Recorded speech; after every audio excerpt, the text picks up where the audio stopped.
मुंबईत इंडियन बँकेच्या मेगा ऋण वितरण आणि लोकसंपर्क शिबिराला उत्स्फूर्त प्रतिसाद मिळाला.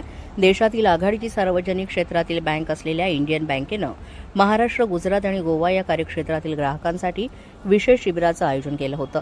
बँकेचे व्यवस्थापकीय संचालक आणि मुख्य कार्यपालक अधिकारी विनोद कुमार यांच्या प्रमुख उपस्थितीमध्ये पार पडलेल्या या कार्यक्रमात विविध क्षेत्रातील ग्राहकांना तब्बल 1048 कोटी रुपयांच्या कर्ज मंजुरी पत्रांचं वितरण यावेळेस करण्यात आलं.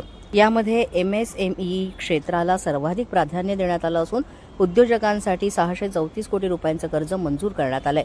तसंच कृषी आणि रिटेल क्षेत्रातील ग्राहकांनाही मोठ्या प्रमाणात आर्थिक सहाय्य देण्यात आलंय. यावेळेस बोलताना श्री विनोद कुमार यांनी देशाच्या आर्थिक प्रगतीसाठी कृषी, MSME आणि रिटेल क्षेत्राला वेळेवर कर्ज पुरवठा होणं अत्यंत गरजेचं असल्याचं सांगितलं.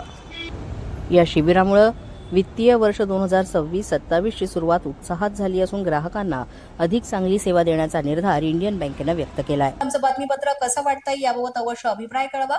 यासाठी पोलीस माझा न्यूजचे YouTube चॅनल सबस्क्राईब करा. तसंच आमचं फेसबुक, इंस्टाग्राम आणि ट्विटर अकाउंट फॉलो करा. अधिक माहितीसाठी आमच्या www.policemazanews.com या वेबसाईटला भेट द्या. आमचे अधिकृत प्रतिनिधी व्हायचं असेल तर स्क्रीनवर दिलेल्या क्रमांकांवर आजच संपर्क साधा. आजच्या बातमीपत्रात इतकंच. पुन्हा भेटूया पुढील बातमीपत्रात. तोपर्यंत पाहत रहा पोलीस माझा न्यूज.